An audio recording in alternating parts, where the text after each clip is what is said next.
Hello, BookTube. We are in the final week of Private Eye in July, a new BookTube event created by Jim at Mystery and Mayhem, dedicated to Private Eye fiction. I have been slacking off on Private Eye videos, but I have been reading lots and lots of Private Eye fiction. And for this video, I wanted to talk about a book that I read just recently, where I went back and read the first volume of a series. That has happened to me a couple of times this July, and I have enjoyed the results. Usually it was a Private Eye series that I had started and just had not kept up with, or that I'd started so long ago that I'd basically forgotten the first book. This is a series that, even though it's been going on forever and ever and ever, is something that I've actually never read. It's the Sharon McCone novels of Marcia Muller. I read the first one, Edwin of the Iron Shoes. Marcia McCone is the Private Eye here in San Francisco, and I don't know exactly why I never even tried this series. I don't really know the answer to that. I've been racking my brain since I reread this first one. I'm sure that since I read this first one, I've been racking my brains as to why I have stalked these things for so many years in bookstores, seen them for so many years in used bookstores, and never bothered to read one. But I did, and it would be very mean, it would be very catty to say that this first volume shows me why I hadn't read it, because how would I know, right? How would I know? This was a dead body is found in an antique shop, and Sharon McCone is on the case. The writing is flat. There are no good characters. Not to say that they're bad people. They're not interesting. Sharon McCone, the Private Eye, is the worst case in point in the entire book. All she does for the huge majority of this book, until the plot actually kicks off, which is a huge way through a book that really isn't very long and therefore can't afford any fat. All she does for all the rest of that book is just plod. It's just plodding. It's, well, who stood to benefit from the death of this person? Well, okay, what are their stories?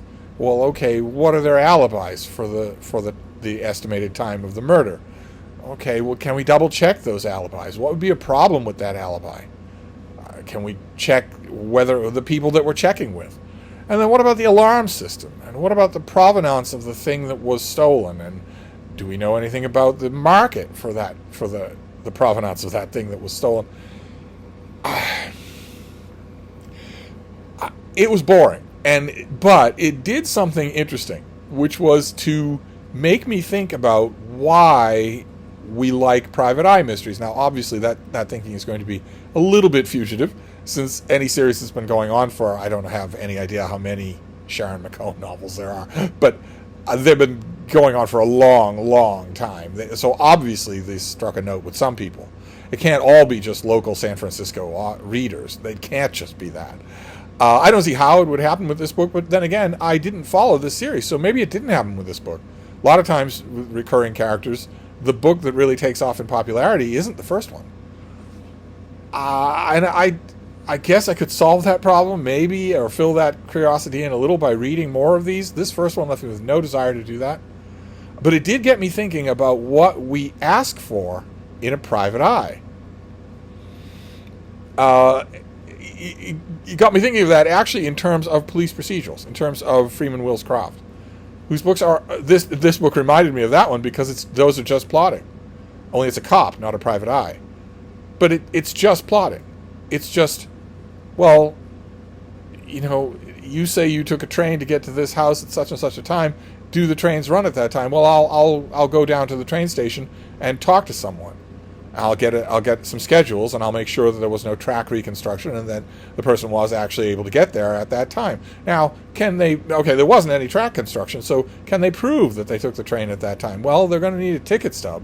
But maybe the conductor will remember. I'll go and find the conductor. Oh, he's off sick today? Well, I'll wait for him to get back. I'll wait for his call, and then when he gets back in a couple of days and he's feeling better, I'll sit down with him and have a conversation about whether or not he remembers anything strange or unusual on that night in question. And then 2 days pass, and I do that. until oh my god. I am a huge critic. I hate the random psychotic attention deficit disorder action bursts that happen on crime TV shows and also in crime fiction today. I'm a huge, vigorous opponent of that. It's the death of well-told, well-crafted stories, but nevertheless, in any random Freeman Wills Croft novel, I want somebody random to just get struck by a meteor. And the same thing is true here. And that got me thinking, why do I feel that way in a Freeman Wills Croft police procedural when, regardless of whether or not they're my favorite books, I never feel that in Ed McBain's 87th Precinct novels? Why do I feel the one way in one and one way in the other when both are showing cops at work? And it in police procedurals is because of the personality of the cop. The cop can't just be his job. And in private eye fiction, as this book shows me, there has to be a reason why the person is a private eye. And it can't just be violence. Violence is against the law. You're only able to be violent because an honest police person is not looking at you. So who cares about that? It's got to be something other than that. It's got to be something other than that. Why is the character a PI in the first place?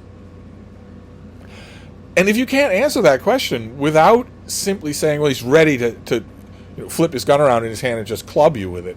Well, if you can't say that, if that's all you can say about the private eye, then you're left with Mike Hammer. No wonder the Mickey Spillane novels don't work for me. There's no reason for this 150-pound chunk of meat to be a private eye. Anybody that he passes during the day in any one of his adventures would be a better private eye than he was. It got me wondering, because Sharon McCone is not bright. She's not intelligent. She's not intuitive. She's not eloquent. She's not especially brave. She doesn't have any initiative. She just plods through things. Well, what is this? Well, okay, what's it made of? Okay, well, where was it made? Well, I better go to that factory and make sure they have records that this was made. I'll look at those records. Are they digitized? Well, no, then they must be in boxes. Maybe they're in a storage facility. All right, I'll drive over to that storage facility. There's not a mass murderer waiting for her. She's going to drive over there and look at the records. I guess that I have been spoiled by reading lots and lots. I've been reading lots of private eye fiction in 2025, including some of the best of it, I think. And that spoils you for the rest. I mean, Lou Archer might not be the smartest kid in class, not the brightest bulb in the chandelier, but he has an undauntable courage. And when push comes to shove, he is the first person to see what everybody else has been only assuming and realize it's not true. He's the first person to see that. Always, he is. Well, that means something. That doesn't make him supernatural. That doesn't make him, a deus ex machina. But it gives a reason why he would get cases as a PI, to say nothing of Nero Wolfe. Where Archie Goodwin, Nero Wolfe's good-looking, young dog's body, the guy that does everything, Archie Goodwin is a brilliantly sharp detective. In addition to being universally physically competent, he can handle anything physically. But in addition to that, he's a brilliant detective. If he weren't in the employ of Nero Wolfe, he would be a star. But he is. And Nero Wolfe, without moving from his chair, is able to usually to penetrate the mystery of these problems that come to him with very little of what he thinks being obvious to anyone else, including Archie Goodwin. So there you understand. There you understand it completely. That why Nero Wolfe would be a private eye, why Archie Goodwin would be a private eye. You understand that completely. Hercule Poirot, perfect example of someone who he is not supernatural, he is not deus ex machina, but he can do things with the same material that the other characters around him cannot. Whereas I wouldn't trust Sharon McCone to be able to get me to the nearest Chinese takeout place. I'd hand somebody else the map rather than her. So I learned a little bit about the antiques world, the antique dealing world of San Francisco in the 1970s. A little bit. I learned a little bit about that. Okay. All right. Okay.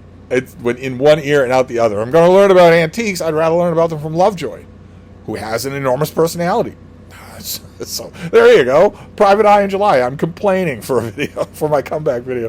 But I'm going to try again. I'll try something else tonight, and I'll report, hopefully with better tidings tomorrow. Thank you.